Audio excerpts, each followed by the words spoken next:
Hello everyone, welcome to mind boosting classes. इस video में हम class 7 maths chapter 6 the triangle and its property की exercise 6.5 देखने वाले हैं। इससे पहले मैं ऑलरेडी 6.4 तक की वीडियोस बना चुकी हूं। अगर आपने नहीं देखी तो डिस्क्रिप्शन में लिंक है, आप जाकर सबसे पहले उन पिछली एक्सरसाइजेस को देखिए।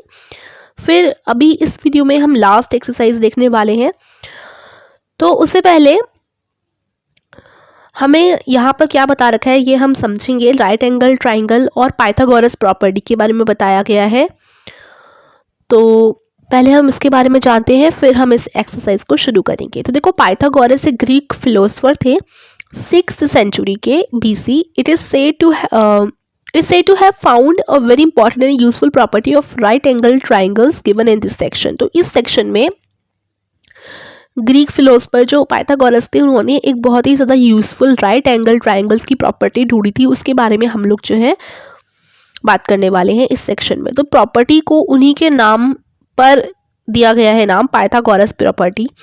पाइथागोरस थ्योरम होता है, ये आप आगे जाएंगे तो इसके थ्योरम भी पढ़ेंगे, ठीक है। तो in this fact this property was known to people of many other countries too. The Indian mathematician Bodhan has also given an equivalent form of this property. We now try to explain the Pythagoras property. अब property क्या है वो देखेंगे। तो जो right angle triangle होते हैं, right angled triangle हम ऑलरेडी पढ़ चुके हैं, जिसमें एक एंगल 90 डिग्री का हो उसे हम राइट एंगल्ड ट्राइंगल बोलते हैं, है ना। तो उसमें साइड्स जो होती हैं ट्राइंगल की, जैसे AB, BC और CA, ये तीनों साइड्स है ना इस ट्राइंगल की, तो इनकी भी नेम्स होते हैं। तो ये जो सबसे लॉन्गेस्ट साइड होती है ट्राइंगल की, सबसे लंबी वाली साइड, यानी राइट एंगल जो भी 90 डिग्री का एंगल है उससे जस्ट अपोजिट जो साइड है, यानी ये AC जो साइड है, इस साइड को हम हाइपोटेन्यूज कहते हैं। हाइपोटेन्यूज, ठीक है, ये हाइपोटेन्यूज हो गया। और जो अदर टू साइड्स होते हैं वो राइट एंगल ट्राइंगल के लेग्स हैं, यानी AB और BC ये लेग्स है राइट एंगल ट्राइंगल के, ठीक है। तो हाइपोटेन्यूज समझ गए, लॉन्गेस्ट साइड जो होती है, ठीक है। तो जो ट्राइंगल है ABC, ये जो ट्राइंगल दे रखा है ABC, इसमें क्या है कि राइट एंगल है B, यानी B 90 डिग्री का एंगल है ना। तो इससे जस्ट अपोजिट यानी जो AC है ये हाइपोटेन्यूज होगा, और बाकी AB और BC ये लेग्स हो जाएंगे इस ट्राइंगल के। AB और BC ये लेग्स हो जाएंगे। अब आगे देखेंगे हम लोग आगे क्या बात करी गई है। अब पाइथागोरस प्रॉपर्टी क्या होती है ये हम जानने वाले हैं। तो देखो,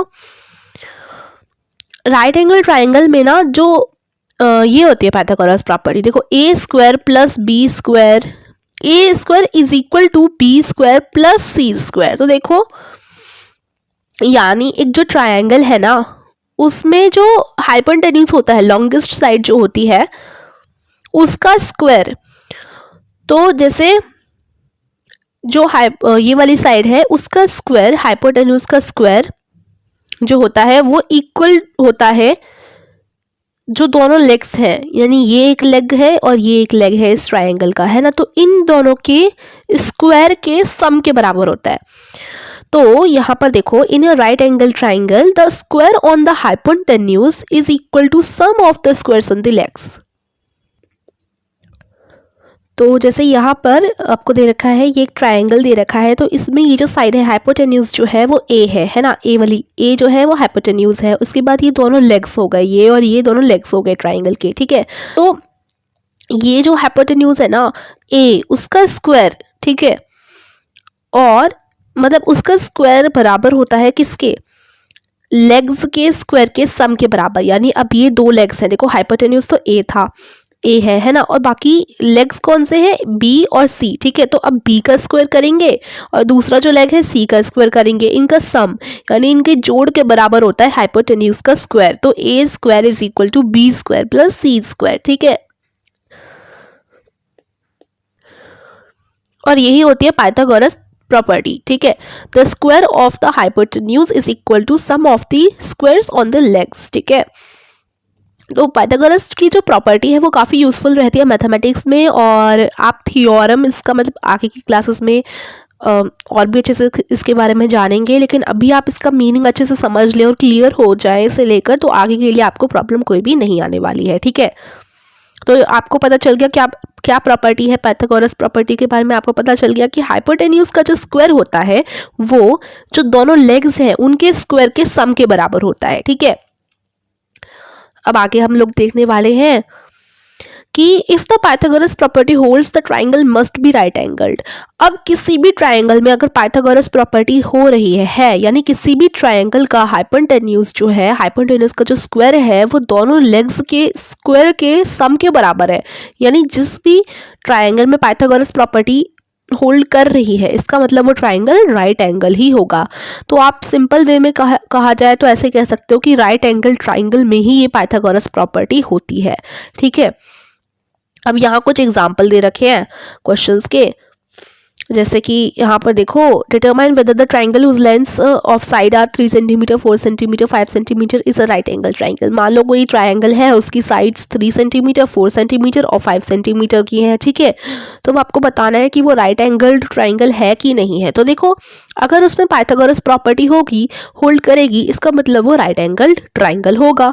तो चलो हम करते हैं कि देखो, ध्यान रखना कि किसी भी राइट एंगल ट्राइंगल में जो हाइपोटेन्यूज होता है वो लॉन्गेस्ट साइड होती है। ठीक है, तो यहाँ पर 3, 4 और 5 में से लॉन्गेस्ट 5 सेंटीमीटर सबसे बड़ा नंबर, इसका मतलब 5 सेंटीमीटर हाइपोटेन्यूज हो गया। ठीक है, तो सबसे पहले हम लोग क्या करेंगे, इसके हिसाब से जो लेग्स के स्क्वायर है, लेग्स के स्क्वायर का सम हाइपोटेन्यूज के स्क्वायर के बराबर होता है, हम ये कह सकते हैं, है ना।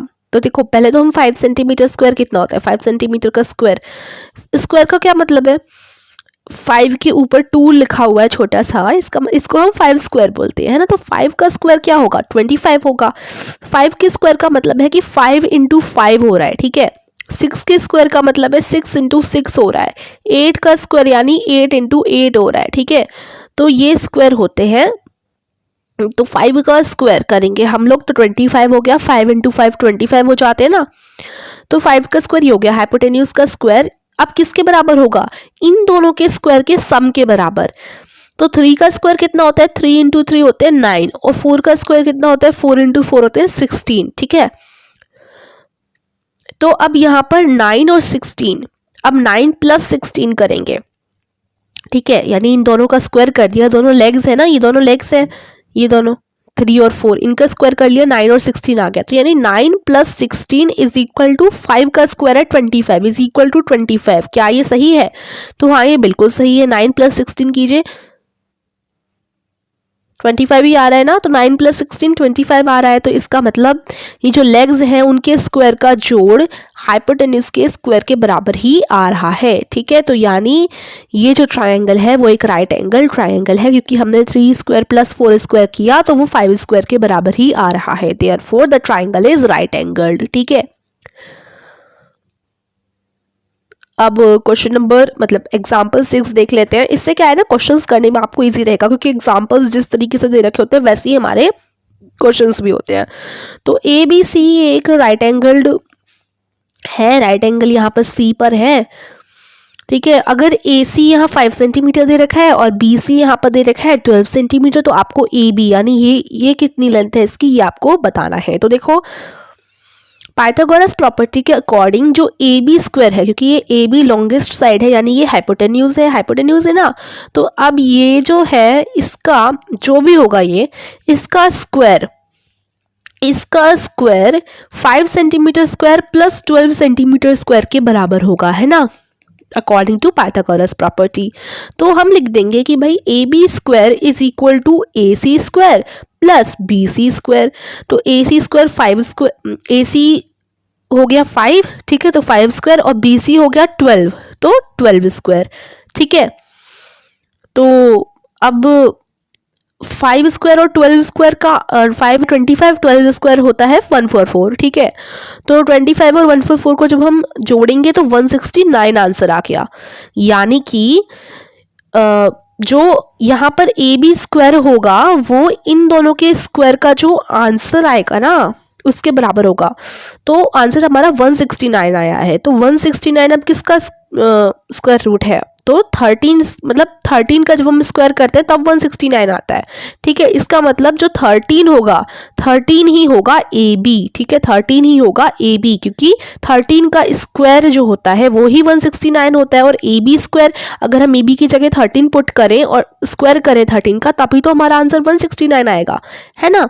तो इस तरीके से हमें पता चल गया कि भाई आंसर हमारा 13 आ रहा है। अब देखो, इसके लिए आपको स्क्वायर्स याद करने होंगे, इसके लिए आपको स्क्वायर्स याद करने होंगे। एटलीस्ट आप 20 तक तो कर ही लीजिए, एटलीस्ट, मतलब मैं कम से कम कह रही हूँ 20 तक तो याद होने चाहिए। वैसे अगर आप 30 तक करें तो ज़्यादा बेटर रहेगा, क्योंकि 30 तक कर लेते हैं ना तो मोस्टली जल्दी भी हम लोग क्वेश्चन कर लेते हैं। ठीक है, जैसे आपसे कहीं पूछा गया 25 स्क्वायर क्या होता है, 26 स्क्वायर क्या होता है, तो अगर आपको 30 तक याद रहेंगे तो आप इजीली कैलकुलेशन कर लेंगे, है ना। और आपको जैसे 26 स्क्वायर पूछा गया तो 26 इंटू 26 करने की ज़रूरत नहीं पड़ेगी, क्योंकि आपको ऑलरेडी लर्न है ना स्क्वायर्स। तो स्क्वायर्स याद कर लीजिए नंबर्स के, तो आपको ईजी रहेगा। तो हमें ए बी की लेंथ मिल गई 13 सेंटीमीटर। तो ये हमारा हो गया। अब आगे हम लोग देखने वाले हैं, अपनी एक्सरसाइज शुरू करते हैं। मेन एक्सरसाइज यहाँ से शुरू है हमारी। इससे पहले जो हमने सब समझा वो एक्सरसाइज को करने से पहले समझने की ज़रूरत थी, इसलिए हमने समझा। अब यहाँ हमारी इस एक्सरसाइज में टोटल आई थिंक 8 क्वेश्चंस है। पीछे देख लेती हूँ और है कि नहीं। नहीं, और नहीं है। ये एक्सरसाइज 8 क्वेश्चंस की ही है, फिर ही ख़त्म हो जाएगा चैप्टर हमारा, लास्ट एक्सरसाइज की आई थिंक। हाँ, तो ये लास्ट एक्सरसाइज है, फिर ये चैप्टर पूरा फिनिश हो जाएगा। तो हम सबसे पहले क्वेश्चन नंबर 1 देखते हैं कि पी क्यू आर एक ट्रायंगल है। यहाँ पी क्यू आर एक ट्रायंगल आपको दे रखा है। तो जैसे पी क्यू आर हम लोग बना देते हैं इस तरीके से, ऐसा बना देते हैं। ठीक है, तो इसमें जो पी है वो राइट एंगल यहाँ पर है। ठीक है, अगर पी क्यू की लेंथ 10 सेंटीमीटर है, अगर पी क्यू की लेंथ 10 सेंटीमीटर है और पी आर की लेंथ 24 सेंटीमीटर है, तो आपको यहाँ की लेंथ बतानी है कितनी होगी। ठीक है, क्यू आर की। तो ऐसा आपका क्वेश्चन है। तो चलो हम ना इसका आंसर देख लेते हैं कि कैसे होगा। ये वैसा ही क्वेश्चन है जो हमने एग्जाम्पल में देखा था। तो यहाँ देखो, पी क्यू आर एक ट्रायंगल है। पी यहाँ पर 90 डिग्री का है, इस साइड पी आर की लेंथ 24 सेंटीमीटर, पी क्यू की लेंथ 10 सेंटीमीटर। तो ये हाइपोटेन्यूज वाली जो साइड है उसका आपको बताना है कि क्या होगा, उसका मतलब उसकी लेंथ क्या होगी। तो देखो, हमें पता है कि 24 centimetre square plus 10 centimetre square is equal to यहाँ जो भी लेंथ होगी उसका स्क्वायर, है ना। तो हम क्या करेंगे, पाइथागोरस थ्योरम इसमें लगाएंगे, या आप लिख सकते हो थ्योरम की जगह आप प्रॉपर्टी भी लिख सकते हो, बाय पाइथागोरस प्रॉपर्टी। कैसे होगा ये कि भाई हमें पता है कि दोनों लेग्स के स्क्वायर होंगे हाइपोटेन्यूज के स्क्वायर के बराबर। तो हम लिख देंगे कि P Q square plus P R square is equal to R Q square, है ना, आर क्यू की जो भी लेंथ होगी। तो पी क्यू स्क्वायर यानी 10 स्क्वायर हो गया, क्योंकि पी क्यू की लेंथ 10 है तो 10 स्क्वायर, पी आर की लेंथ 24 है तो 24 स्क्वायर, 10 स्क्वायर और 24 square is equal to R Q square. अब 10 स्क्वायर 100 होता है, 24 स्क्वायर 576 होता है। तो अगर आपको अभी स्क्वायर्स याद नहीं है तो आप कैसे निकाल सकते हो, 24 स्क्वायर 24 इंटू 24 करके आप निकाल सकते हो। ठीक है, मल्टीप्लाई करके। तो 576 और 100 इनका जब हम प्लस करेंगे तो 676 आंसर आ रहा है। ठीक है, 676 इक्वल होगा क्यू आर स्क्वायर के बराबर। ठीक है, तो क्यू आर स्क्वायर, तो ऐसा कौन सा नंबर है जिसका स्क्वायर है 676, ये आपको फाइंड आउट करना है। तो किस नंबर का स्क्वायर है 676, तो 26 का स्क्वायर है क्या 676। ठीक है, 26 का स्क्वायर है 676। तो अब तक तो हम यहाँ स्क्वायर की बात कर रहे हैं, हम किसकी बात कर रहे हैं, स्क्वायर्स की बात कर रहे हैं। आपको पता है स्क्वायर रूट क्या होता है, स्क्वायर रूट क्या होता है ये अब हम लोग समझते हैं। वैसे आई थिंक आपको पता ही होगा, बट देखो स्क्वायर जैसे 2 का स्क्वायर वो 4 होता है, तो ये हम स्क्वायर कर रहे हैं, 2 का स्क्वायर 4 हो गया। लेकिन अगर आपको 4 दे रखा हो और पूछो कि भाई 4 का स्क्वायर रूट क्या होता है, 4 का स्क्वायर रूट क्या होता है, तो वो 2 होगा। क्या होगा वो 2 होगा। इसी तरीके से अगर आपको दे रखा है कि 3 का स्क्वायर 9 होता है, ये हमें पता है, लेकिन पूछा जाए कि 9 का स्क्वायर रूट क्या है, तो वो 3 होगा। तो स्क्वायर रूट अपोजिट ही होते हैं। ठीक है, यानी कि किस नंबर का स्क्वायर 9 है, तो यानी हम बोल सकते हैं किस नंबर का स्क्वायर रूट है, मतलब 9 का स्क्वायर रूट क्या होगा, ऐसे हम बोल सकते हैं। ऐसे अगर आपको 4 का स्क्वायर दे रखा है 16 और पूछा गया कि 16 का स्क्वायर रूट क्या है, तो वो 4 होगा। ठीक है, तो 16 का स्क्वायर रूट 4 होता है, 9 का स्क्वायर रूट 3 होता है, 4 का 2 होता है। ठीक है, तो ये स्क्वायर रूट और स्क्वायर्स होते हैं। तो अब अगर 676 दे रखा है, 676 का स्क्वायर रूट ही तो निकालना है आपको कि भाई 676 किस नंबर का स्क्वायर होगा, यानी 676 का स्क्वायर रूट क्या होगा। तो स्क्वायर रूट हम कैसे निकाल सकते हैं कि जैसे 676 है तो प्राइम फैक्टराइजेशन मेथड से हम लोग निकाल सकते हैं। जैसे यहाँ ना आपको आई थिंक बुक में भी बता रखा था, मैं आपको दिखाती हूँ, 1 मिनट। देखो यहाँ पर जो हमने पढ़ा था, तो यहाँ आपको बोल भी रखा था कि हम जो है आइडेंटिफाई करने के लिए परफेक्ट स्क्वायर को हम लोग प्राइम फैक्टराइजेशन टेक्निक का इस्तेमाल कर सकते हैं। तो खैर मैं आपको बताती हूँ कि हम कैसे बता सकते हैं। जैसे यहाँ आपसे ऐसे बहुत सारे क्वेश्चंस आएंगे, इसमें जो एक्सरसाइज लास्ट वाली है इसमें ऐसे बहुत सारे क्वेश्चंस आएंगे। तो 676 का किस नंबर का स्क्वायर है 676, ये आप कैसे पता लगाओगे। इसे पता लगाने के लिए आप प्राइम फैक्टराइजेशन मेथड का यूज़ कर सकते हैं। तो जैसे 676 है तो ये 2 से डिवाइड हो जाएगा, 2 1 ज़ा 2, 2 2 ज़ा 4, 2 3 ज़ा 6। ठीक है, मतलब इसको डिवाइड कर दो 2 से आप, और फिर 2 3 ज़ा 6, 2 8 16, हाँ तो ये 338 आ जाएगा। ठीक है, फिर दोबारा से 2 से चला जाएगा, 2 1 ज़ा 2, ठीक है, 6 ज़ा 12, हाँ 9। ठीक है, तो अब ये 169 ये 2 से नहीं जाएगा, ये किससे चला जाएगा, ये 13 से चला जाएगा। 13 ज़ा 169 होता है। अब 13 दोबारा से 13 से चला जाएगा। ठीक है, 1 आ गया। तो हमने ऐसे कर दिया। अब देखो हमें ना पेयर बनाने होते हैं। जैसे अब हमारे पास क्या बचा, 2 इंटू 2 इंटू 13 इंटू 13, दो दो के जोड़े बनाने होते हैं। देखो ये 2 और 2 ये 2 मिल गए, 13 और 13 ये भी 2 है, तो 2 2 के हमें पेयर बनाने होते हैं। जैसे अगर यहाँ पर होता 4 into 4 into 5 into 5 into 6 into 6 into 7, अगर ये होता हमारे पास, तो देखो 4 4 ये 2 मिल गए, 5 5 इनके भी पेयर बन गए, 6 6 का भी पेयर बन गया, 7 का पेयर नहीं बना। ठीक है, तो मतलब हमें पेयर बनाने होते हैं ऐसे। अगर हम पेयर बनाए यहाँ पर तो देखो 2 का भी बन गया और 13 का भी बन गया। तो यहाँ 2 का पेयर बना तो 2 को हम एक बार लिख लेंगे, 13 का भी बन गया, 13 को भी एक बार लिख लेंगे। अब 13 और 2 इन दोनों का मल्टीप्लाई करेंगे, 13 2 जा कितने होते हैं, 26 होते हैं। तो 26 हमारा आ गया आंसर कि भाई 26 का स्क्वायर होगा 676। ठीक है, तो इस तरीके से आप निकाल सकते हैं। अगर आपको नंबर दे रखा और बोला गया हो कि किसका स्क्वायर होगा ये नंबर, तो इस तरीके से आप निकालेंगे। तो 676 का स्क्वायर 26 हो जाएगा। तो यानी 26 सेंटीमीटर हमारा आंसर आ गया। हाइपोटेन्यूज वाली जो साइड है RQ वो 26 सेंटीमीटर की होगी। ठीक है, उसके बाद नेक्स्ट क्वेश्चन ये इसमें है कि ABC एक राइट एंगल ट्राइंगल है, C 90 डिग्री का है। तो अगर AB जो है, AB की लेंथ 25 सेंटीमीटर दे रखी है, AC की लेंथ 7 सेंटीमीटर दे रखी है। अब आपको CB की लेंथ बतानी है। तो इसमें भी पाइथागोरस प्रॉपर्टी का हम लोग यूज़ करेंगे कि भाई हमें पता है कि AC का स्क्वायर हम करें और फिर BC का स्क्वायर हम करें तो वो इसके स्क्वायर के बराबर होगा, है ना। तो अब यहाँ पर AC स्क्वायर, अब यहाँ पर हम लोग क्या करेंगे कि देखो हम यहाँ पर हमें BC को निकालना है कि भाई BC यानी जो ये वाली साइड है वो कितनी है, ये हमें निकालना है ना। तो हम क्या करेंगे, AC square plus BC square is equal to AB square, ये हमें पता है।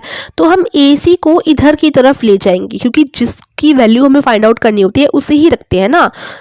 तो AC को हम इस तरफ ले जाएंगे। तो AC पहले हम फिट कर देते हैं, चलो फिट कर देते हैं। जैसे मान लो AC मैं अलग से कर रही हूँ, AC square plus BC square is equal to AB square, ये हमें पता है ना। AC स्क्वायर कितना है 7 सेंटीमीटर, प्लस BC स्क्वायर तो हमें पता ही नहीं है, वो हमें खुद निकालना है अभी। और AB स्क्वायर कितना है 7 सेंटीमीटर स्क्वायर, AB कितना है 25 और स्क्वायर, ठीक है 25 स्क्वायर, यहाँ 7 स्क्वायर, और BC हमें खुद अभी निकालना है। तो हम क्या करेंगे, BC हमें निकालना है ना, तो हम पहले 7 सेंटीमीटर को दूसरी साइड ले जाएंगे, यानी यहाँ रह जाएगा ओनली BC स्क्वायर और 7 यहाँ पर पॉजिटिव है, इधर जाके नेगेटिव हो जाएगा, यानी 25 स्क्वायर माइनस 7 स्क्वायर। ठीक है, इस तरीके से हो जाएगा। तो अब 25 स्क्वायर कितना होता है 625 और 7 स्क्वायर कितना होता है 49। तो BC square is equal to 625 minus 49। 625 minus 49 कितने होते हैं 576। ठीक है, और 576 किस नंबर का स्क्वायर होता है 576, ये आपको निकालना है। तो वही प्राइम फैक्टराइजेशन मेथड जो अभी मैंने आपको ऊपर क्वेश्चन नंबर 1 के लिए बताया वही यूज करोगे।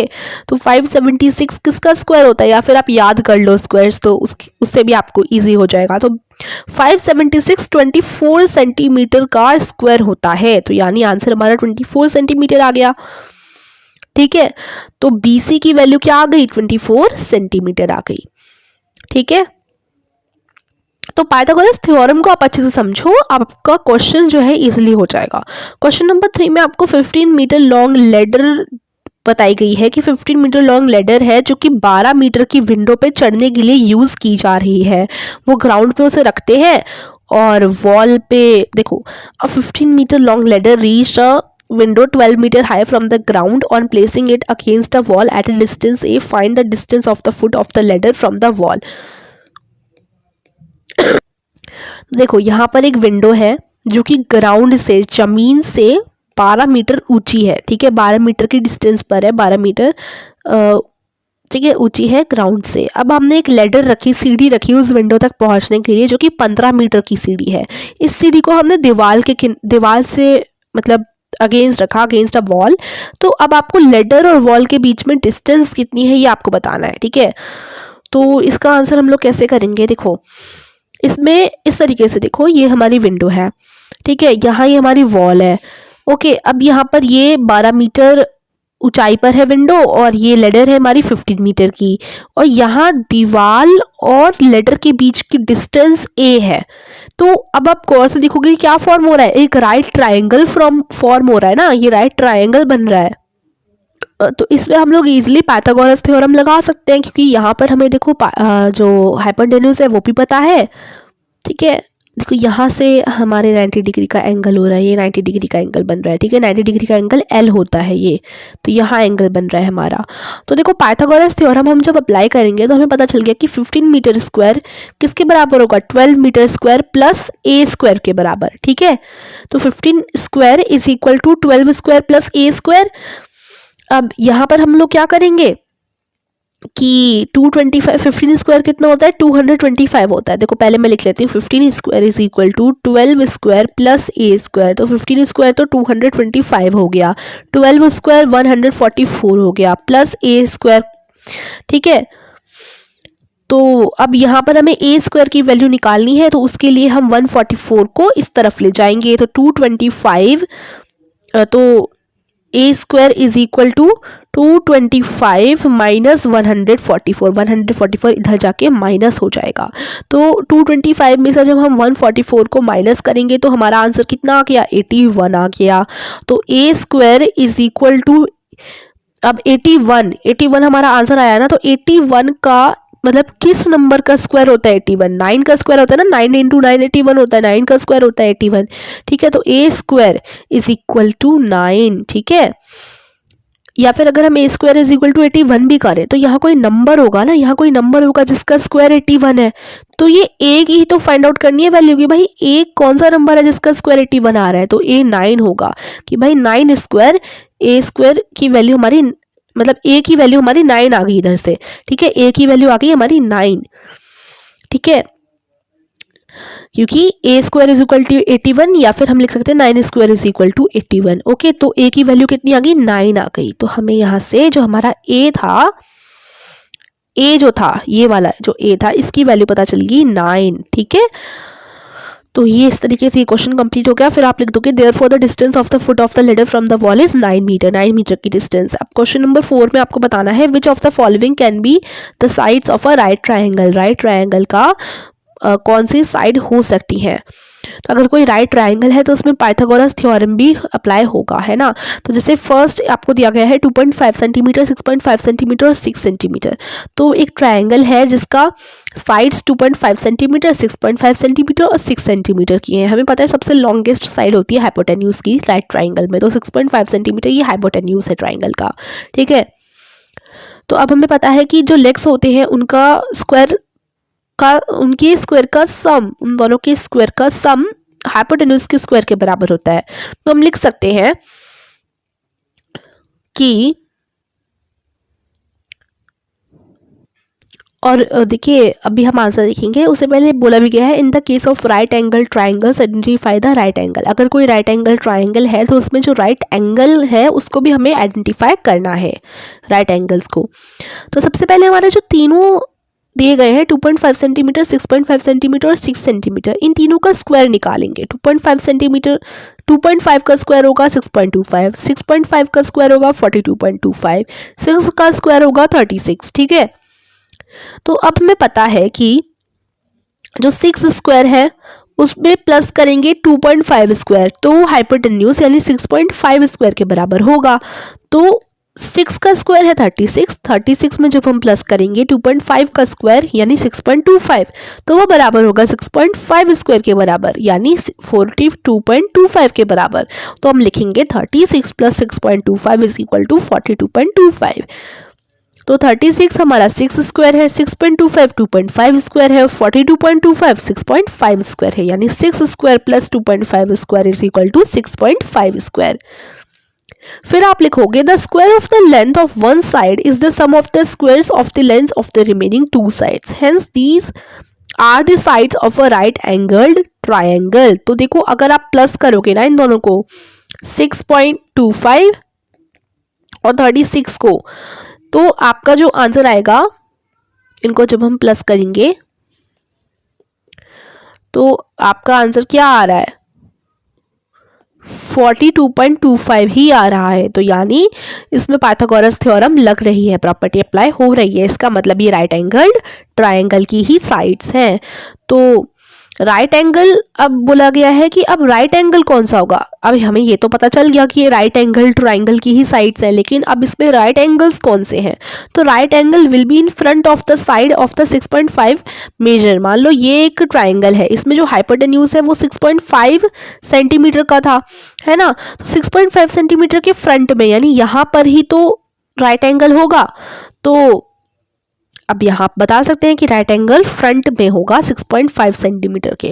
ठीक है, अब आपका यहाँ तक आंसर हो जाएगा। ये फर्स्ट क्वेश्चन का आंसर ना इतना हो जाएगा आपका, ये फर्स्ट क्वेश्चन का आंसर आप लिख लीजिएगा। ठीक है, यहाँ से आपका सेकंड क्वेश्चन शुरू है। ठीक है, तो ये आंसर में इंक्लूड नहीं है, ये सेकंड क्वेश्चन दिया गया है, थोड़ा सा ना थोड़ा मिक्स हो गया है, लेकिन आप इससे अगला क्वेश्चन है ये। ठीक है, यहाँ से तो अगले क्वेश्चन में आपको साइड्स दे रखी हैं 2 सेंटीमीटर, 2 सेंटीमीटर और 5 सेंटीमीटर। तो देखो अब यहाँ पर हम तीनों 2 सेंटीमीटर, 2 सेंटीमीटर, 5 सेंटीमीटर इन तीनों का स्क्वायर निकालेंगे।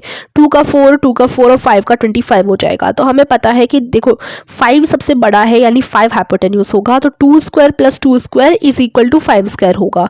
लेकिन 2 स्क्वायर होता है 4। ठीक है, तो क्या 4 प्लस 4 इज इक्वल टू 25 होता है? नहीं होता। तो आप ऐसे भी लिख सकते हो कि भाई 2 square plus 2 square is not equal to 5 square. ठीक है, इज इक्वल टू पे आप ऐसे साइन लगा दे तो इसका मतलब हो जाता है इज नॉट इक्वल टू। ठीक है, इसका मतलब ये राइट एंगल ट्राइंगल नहीं हो सकता।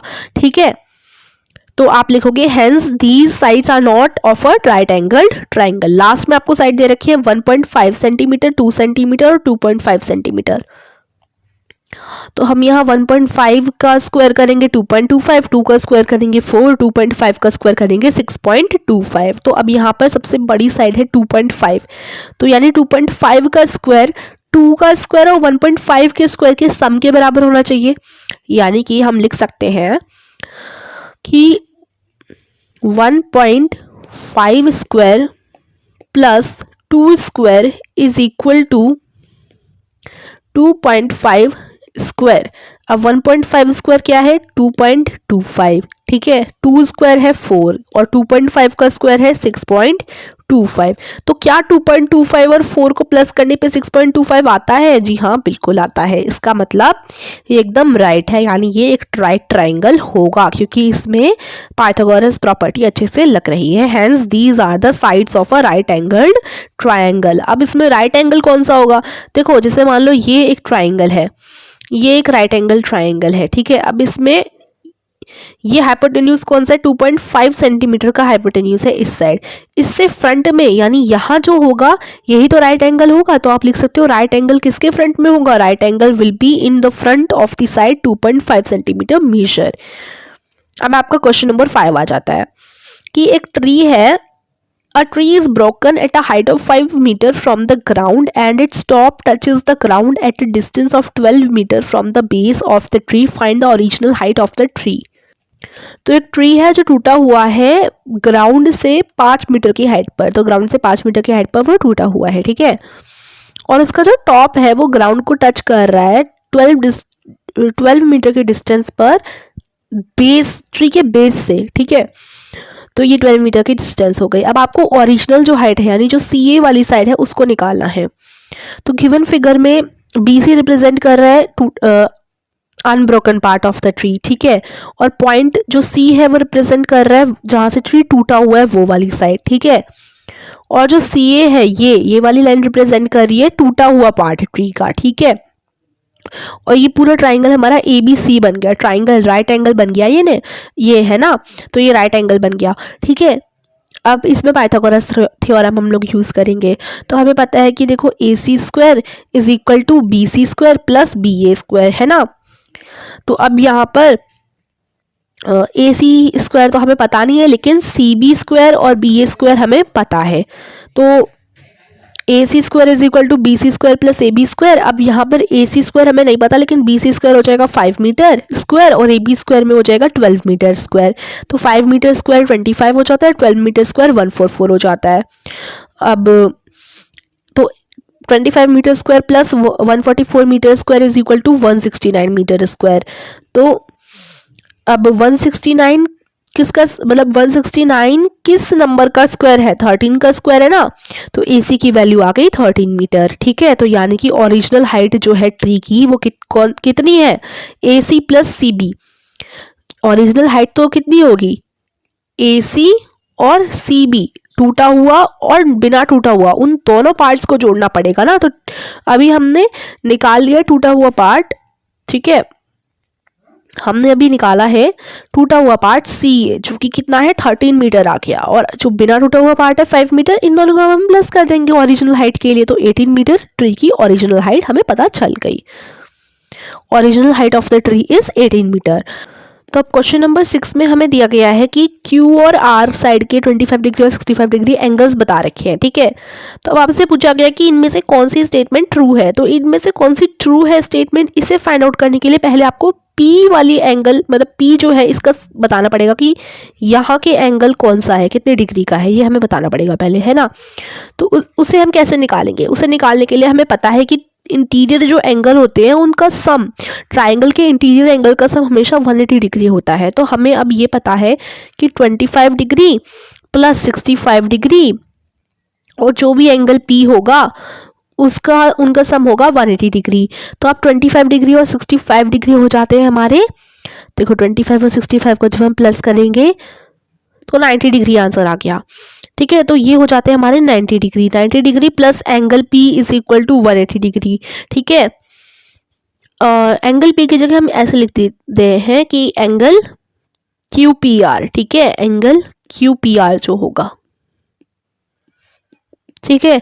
तो अब एंगल QPR की वैल्यू क्या आ जाएगी, 180 डिग्री माइनस 90 डिग्री, यानी कि 90 डिग्री एंगल P की वैल्यू क्या आ गई, 90 डिग्री आ गई। तो हमें पता चल गया कि भाई P की वैल्यू है 90 डिग्री, ठीक है। आप कैसे लिख सकते हो आंसर जब शुरू करोगे ना, तो ऐसे लिखना था, sum of the measure of all the interior angle of a triangle is 180 degree, फिर आप लिख दोगे, इस तरीके से सॉल्व कर लोगे तो QPR एंगल की वैल्यू 90 डिग्री आ गई।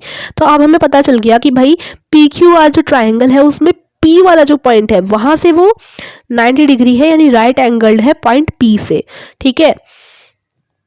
तो ये वाला जो है पॉइंट ये 90 डिग्री का हो जाएगा। तो अब PQ स्क्वायर यानी PQ स्क्वायर और QR स्क्वायर ये RP स्क्वायर के बराबर होगा इन दोनों का सम, ये तो रॉन्ग स्टेटमेंट है, ठीक है। फिर नेक्स्ट स्टेटमेंट है कि PQ स्क्वायर और RP स्क्वायर, पहले तो देखो हमें ये पता है कि ये ना P पॉइंट से राइट एंगल्ड है, तो हम इसको इस तरीके से लिख देते हैं कि राइट एंगल्ड वो किस पॉइंट से है, P पॉइंट से है। तो आप इसको देखो, यहाँ ये हमारा P पॉइंट हो गया और बाकी ये Q और ये R। आप इसी ट्राइंगल को थोड़ा पलट दो और ऐसे लिख दो, ठीक है। अब यहाँ पर स्टेटमेंट देखते हैं। तो पता है हाइपोटेन्यूज की साइड ये है, हाइपोटेन्यूज की साइड ये है, ठीक है। तो अब पी क्यू, पहली स्टेटमेंट दोबारा से देखते हैं। पी क्यू स्क्वायर, पहले तो ये दोनों की डिग्री भी लिख देते हैं। ये है हमारा R 65 डिग्री का और ये है हमारा 25 डिग्री का।